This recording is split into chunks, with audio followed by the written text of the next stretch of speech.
Welcome to the Sleep Charming podcast, the podcast where I help you drift off for a good night's sleep or simply take a moment to relax. If you're enjoying the podcast, please leave a review or a rating. So sit back, take a deep breath, and let me read you an old story. A not unfair criterion is afforded of the long prevailing and continued misconception as to the origin of chess. By the lack of knowledge regarding early records as to its history exhibited in the literature of the last century, and the press and magazine articles of this even to the present year, we refer not to lines of poets such as Pope, Dryden, and others, with whom the ancient order of fiction is permissible, or to writers of previous periods, from Aben Ezra to Roy Lopez, Chaucer, and Lydgate, or Caxton and Barbier, but to presumably studied in special articles, such as those given in dictionaries of arts and sciences, and in encyclopedias, the great work of 1727, dedicated to the king, which claimed to embody a reasonable and fair account, and even the best knowledge on all subjects referred to in it, contains an article on chess of some dimensions, which may be well taken as an example of the average ignorance of the knowledge of information existing at the time. The Chinese, it says, claim to date back their acquaintance with chess to a very remote period. So with the best testimonies of that country, which acknowledge its receipt from India in the 6th century, the writer seems to have been quite unacquainted. Nothing occurs in the article as to the transit of chess from India to Persia, next to Arabia and Greece, and by the Saracens into Spain. Neither does a line appear to the Egyptian probabilities, or the nature of the game inscribed on edifices in that country, though abounding the traditional names of Trojan heroes, and others equally mythical as regards chess. The more genuine ones of Chosroes of Persia, Harun, Mamun, and Matasam of Baghdad, Walid of Cordova, and Carlovingian Charlemagne of France, Canute the Dane, William of Normandy, the English kings are entirely absent. Nor is there a word concerning Roman games or the edict which refers to them, in which chess and draughts, both mentioned, were specifically protected and exempt from the interdictation against other games, which has all escaped all writers, and would certainly, if known about, have been deemed of some significance. The Persian and Arabian periods, from the time of Chosroes to Harun, covers the golden age of Arabian literature, which is more prolific in chess incident than any other. Yet even this, and Ferdowsi's celebrated Persian Sonama, and Anna Karenina's historical work escapes notice. We may perhaps not implicitly trust or credit all we read in some of the Eastern manuscripts' biographical sketches, but there is much reasonable narrative we need not discredit nor reject. We may feel disposed to accept, with some reservation, the account of the 6,000 male and 6,000 female slaves and the 60,000 horses of Al-Mutasam, the 8th of the Abbasid. The prodigious bridal expenditure, comprising gifts of estates, houses, jewels, horses, described in the history of Al-Mamun, the 7th of Abbasid, and the most glorious of his race, may seem fabulous to us. The extraordinary memories of certain scholars narrated in biographies, who could recite thousands of verses and whole books by heart, may appear worthy of confirmation. The composition of 2,000 manuscripts by one writer, and the possession of 40,000 volumes by another, may somewhat tax our credulity. We may feel a little surprised to hear that Chosroes' chessmen were worth an amount equivalent to 1,000,000 of our money in the present day. We may doubt or disagree with the opinions attributed to the Hippocrates or to Galen, that curses were affected or even assisted of such complaints such as diarrhea or erysipelas by the means of chess, or that, as the Persian suggests, it has been found a remedy of beneficial in many ailments, from the heartache to the toothache. We may doubt whether the two Lydian brothers, Lido and Tyrrhene, in the story of Herodotus, really diminish the pangs of hunger much by it, but amidst all our incredulity, we can believe, and do believe, that Chorices in chess, Haroun and chess, Charlemagne and chess, Al-Mamun and chess, Canute and chess are as well authenticated and worthy of credit as other more important incidents found in history, notwithstanding the encyclopedists and writers down from the days of the Eastern manuscripts, the Persian Shahnameh and Anakhimena history to the days of Pope and Philidor, and the initiation of Sanskrit knowledge among the learned. Never mention their names in connection with chess, of which the Ravan, king of Lanka of the Hindu law books, the famous prince and sage Vyasa of the Sanskrit, and Nala of the poems, and in more modern accounts, Indian king Porus, Alexander the Great, and Aristotle, are far more reasonable names inferently, and if not sufficiently attested, than those cherished by traditionalists, such as Palamedes, Xerxes, Moses, Hermes, or any of the kings of Babylon or their philosophers. Note: the ever-growing popularity of chess is forcibly and abundantly proved in a variety of ways. One conclusive proof of it is afforded by the enormous and ever-increasing sale of chess equipages, boards, men, and figures, diagrams, scoring books, sheets, and more. A somewhat matter-of-fact, it is true, but at the same time practical, reliable, and satisfactory species of evidence. Its progress is further attested by the extreme favour in which chess tournaments, both international and national, are held, at home and abroad, which attract a degree of attention and awaken an interest little dreamt of during any past period of the history of the game. And it is further illustrated by the continued formation of chess clubs in every sphere, the ever-widening interest in the home circle, and by many other facts which indicate the absolute certainty its highly enhanced appreciation among the thoughtful and intelligent of all classes of the community. The humble and working classes have, in recent years, begun to avail themselves very considerably of the enjoyment of the game, and this is a powerful and laudable ground for gratification, because chess, besides being innocent, intellectual, and mentally highly invigorating, though soothing also, is essentially inexpensive and does not tend to the sort of excitement too often occasioned by some other games where the temptation, too often indulged, of spending money principally when losing, in hopes of obtaining supposed stimulating consolation and nerve, is so frequently manifested that it appears at times to be so irresistible an accompaniment of the game as to become almost a condition and part of the play. Chess, in fact, affords the greatest maximum of enjoyment, with the smallest minimum of expense. It is at the same time the most pleasingly absorbing, yet the most scientific of games.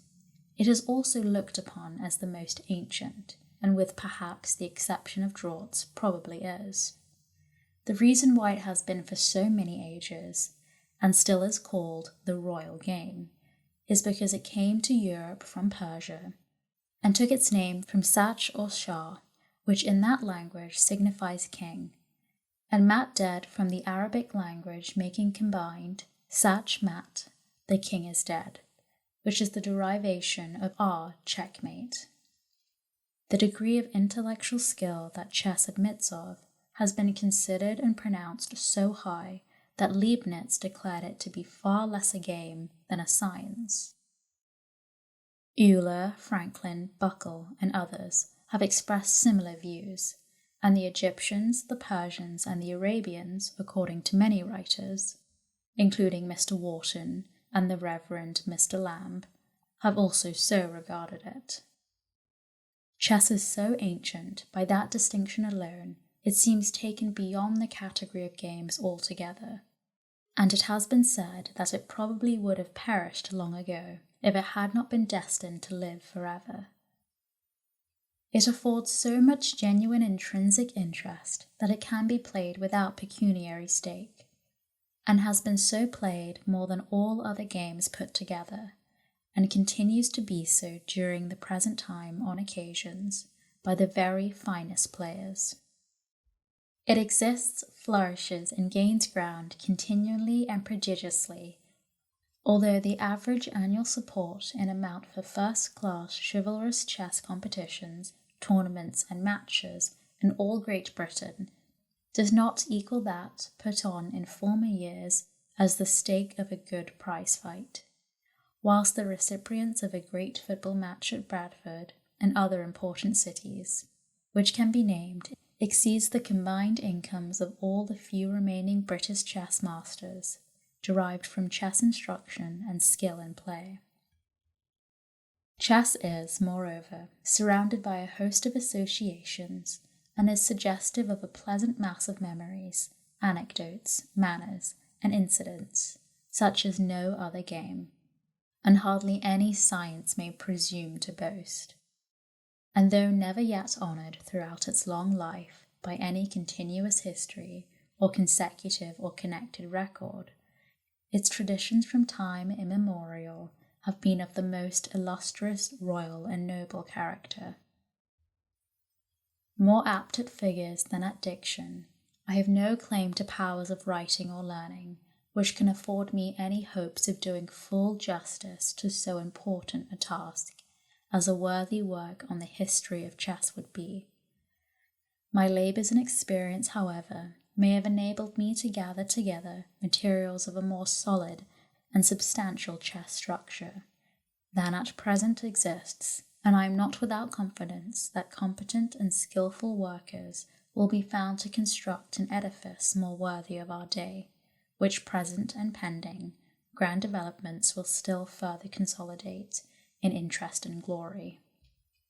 A building in fact cemented by the noblest and most worthy, praiseworthy, and commendable associations with which the aspiring and deserving artisan and mechanic of the present and future may be as closely identified as the greatest rulers, deepest thinkers, and most accomplished and profound scholars, and distinguished men of science of the past, affording also a substantial boon, which may be conferred by philanthropists as the less fortunate brethren in society, as it is calculated to induce temperature as well as peaceful and thoughtful habits, a bond of social union also to all who appreciate and care to avail themselves of the relief and advantages which chess is so well known to afford, over other less innocent, less intellectual, and more expensive objectional movements.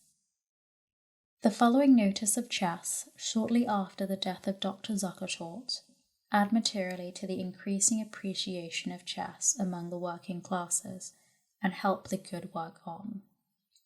The Weekly Dispatch in June 24, 1888, said, "By the sudden death of Dr. Zukertort last Wednesday morning, the royal game of chess loses one of its most interesting and brilliant exponents. This distinguished master was only 46, and he has been cut off right in the middle of an interesting tournament at the British Chess Club, in which he stood the best chance of winning the first prize. Amongst his last conversations was his arranging to play Blackburn on Saturday the 23rd, and Bird on Monday the 25th. The extreme painfulness of Zukertort's death to his friends cannot be estimated by the general public.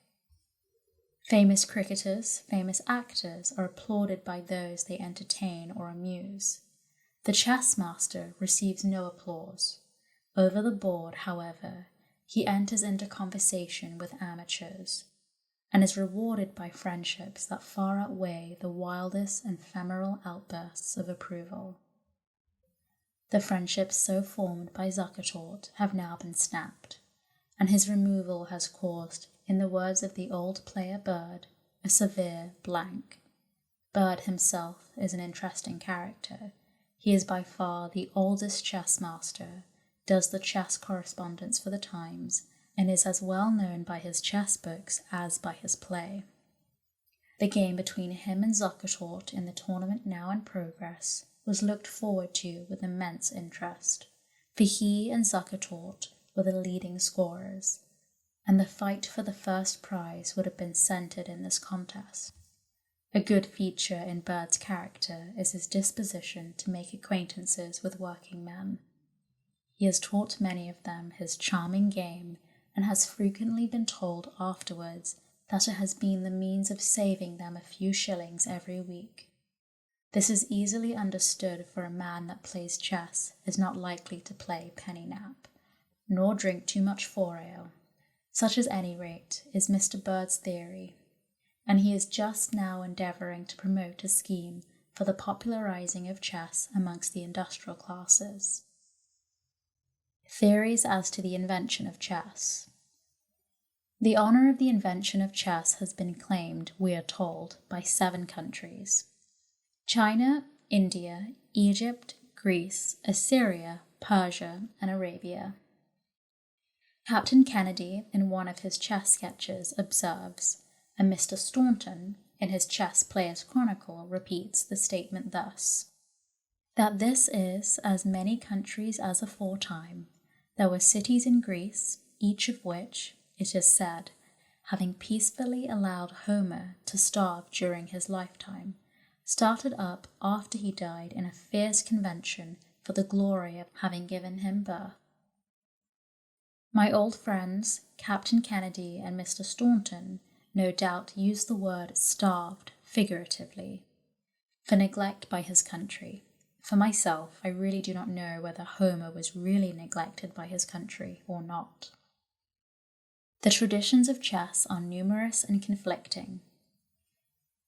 Zachariah Yahya, a writer in the 10th century, in The Delight of the Intelligent in Description of Chess, referring to stories extant and fables respecting its invention to that time, remarks, "It is said to have been played by Aristotle, by Japhet ben Nuh, Japhet's son of Noah, by Sam ben Nuh, by Solomon for the loss of his son, and even by Adam when he grieved for Abel." Ibn Ezra, the famous rabbi, interpreter, and expounder of scripture, and who is said to have excelled in every branch of knowledge, attributed the invention of chess to Moses. His celebrated poem on chess, written about 1130 AD, has been translated into nearly all languages of the civilized globe. In English by Dr. Thomas Hyde, in Oxford, 1694. The unknown author of the imperfect MS, presented by Major Price, the eminent Orientalist, to the Asiatic Society, and upon which N. Bland Esquire mainly bases his admirable treatise on Persian chess, 1850, says, Hermes, a Grecian sage, invented chess, and that it was abridged and sent to Persia in the 6th century of our era. The famous Shahnameh by Ferdowsi, called the Homer of Persia, and other Eastern manuscripts, as well as the MS of the Asiatic Society, give less ancient traditions of the adoption of chess relating to the time of Alexander the Great and Indian kings Fur, Horus, and Cade. In one of these, the reward of a grain of corn, doubled 64 times, was stipulated for by the philosopher, and the seeming insignificance of the demand astonished and displeased the king, who wished to make a substantial recognition worthy of his greatness and power, and it occasioned sneers and ridicule on the part of the king's treasurer and accountant at Sassa's supposed lack of wisdom and judgment. However, astonishment and chagrin succeeded before they were halfway through their computation, for when the total was arrived at, it was found to exceed all the wealth of the world, and the king knew not which to admire most, the ingenuity of the game itself, or that of the minister's demand. The earliest European work on chess is supposed to be that of Jacobus de Cecilis, a monk of Picardy, which appeared, it is said, in 1290. His favourite names are King of Babylon and a philosopher named Xerxes. Massman 1830 gives Ameline, Amelin, and Amelon, and Silenus, Xerxes, whose Greek name was Philometor, to whom 597 BC has been assigned. Palamedes and Diomedes of Trojan celebrity, the Lydians of Herodotus, the Troth of Plato, and the Hermes of the Asiatic Society philosopher. In fact, nearly every one of the gods who has in turn served as the great mythological divinity has been credited with the discovery of chess. There are few parts of learning so involved in obscurity as the history of pagan idolatry. It may perhaps be some satisfaction to us to think that the ancients themselves knew even less of the matter than we do, but if so, it furnishes a strong argument for the necessity of being very cautious in drawing our conclusions. We believe it may safely be said that there is not one among all the fabled deities of antiquity whom, if the writers of antiquity may be trusted, it is not possible to identify with every other: Saturn, Jupiter, Mercury, Pan, Hercules, Priapus, Bacchus, Bel, Moloch, Chamos, Taut, Thoth, Osiris, Buddha, Vishnu, Siva. All in each of these may be shown to be one and the same person. And whether we suppose this person to have been the Son, or to have been Adam or Seth, or Enoch, or Noah, or Shem, or Ham, or Japhet, the conclusion will still be the same. Each may be shown was worshipped as the Son, and all of them, wherever their worship was established, was severally considered as the great mythological divinity. So far, it would not appear that there is any room for much difference in opinion, at least not if ancient authorities may be depended on. Dr. Slavic states, on the strength of one of his authorities, and Alexander apparently quite seriously, has repeated the statement that the text in Samuel of Abner and Joab's 12 chosen champions, "Let the young men now rise and play before us," may be applicable to chess, but the context of the chapter is opposed to any such conclusion. All the foregoing fabulous accounts may be at least declared not proven, if not utterly unworthy, even of the verdict pronounced in those 2 words.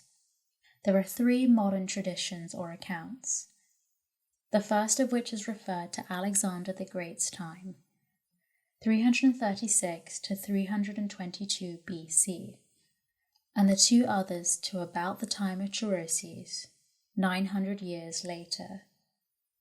Forbes devotes 13 pages to them, and they are given with less detail by the Reverend R. Lamb in 1764 and N. Bland in 1850. The 3 Indian traditions.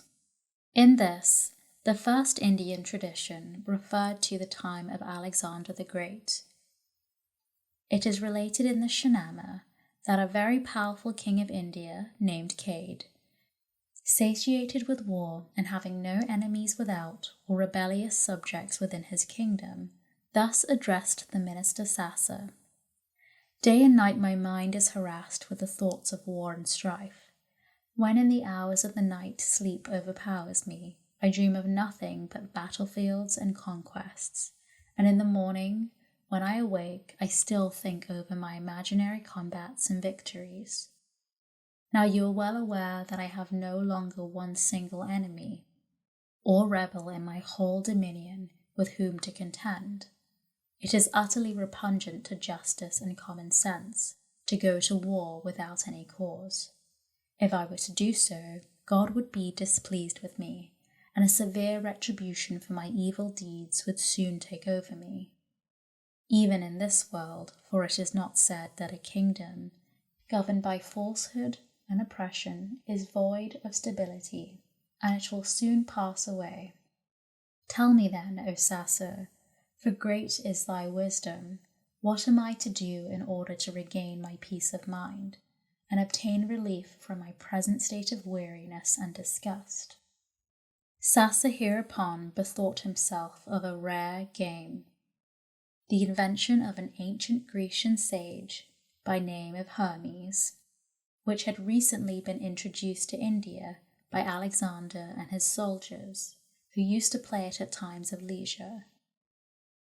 Sasa procured and modified the game and board from 56 pieces and 112 squares to 32 pieces and 64 squares, and explained it to the king, who practiced it with both satisfaction and delight. Sasa's stipulation of a reward of a grain of corn doubled again and again 64 times, which was at first deemed ridiculous. The second version is of another highly ambitious and successful king of Hind, named Fur, who died and left a young son inexperienced in war and in danger of losing his possessions. The wise men consulted together, and Sasa, the son of Dahir, brought the chessboard and men to the prince, saying, "Here you have an exact image of war, which is conducted on principles similar to those which regulate this wonderful game. The same caution in attack and coolness in defense which you have to exercise here, you will have to put in practice in the battlefield." The prince, with eagerness, availed himself of Sasa's instructions until he made himself fully acquainted with the principles of the game. He then assembled his army and went forth in full confidence to encounter his enemies, whom he defeated at all points. He then returned home in triumph, and even after he cherished his love for the game of chess, to a knowledge of which he considers himself indebted for the preservation of his honor, his kingdom, and his life. The third account relates, after Balugi reigned Gamur, who had this royal seat in the city of Sandali, in the province of Kachkamir. When he died, his brother called May was chosen king, who had 2 sons, Gav and Talachand. Upon the death of May, their mother Parachara, that is, endued with angelic beauty, reigned. These 2 young princes, being grown to maturity, desired to know from their mother who of them was to be her successor. The mother concealed her mind, gave them both hopes separately. In the meantime, the brothers quarreled and raised armies, and the mother endeavored to reconcile them by her good advice. But in vain, for soon after they broke out into open war. After various battles, it fell out that Talachand was slain. Upon this, the mother goes to her surviving son and complains to him of these things. Then the wise men of the kingdom sat about to compose the game. Shatranji representing the battle of Gav and Talachand. The sorrowful mother contemplates this game, and by daily playing it brings into her mind the battle and death of her son Talachand. She cannot forbear the tournament herself with the remembrance of his death, and every day for a long time to give herself up to the meditation thereof. From the early ages of the Christian era, back to the times of Homer, Herodotus, Sophocles, Plato, and Aristotle, traditions concerning the origins of this wonderful game have come down to us of a very various and conflicting character.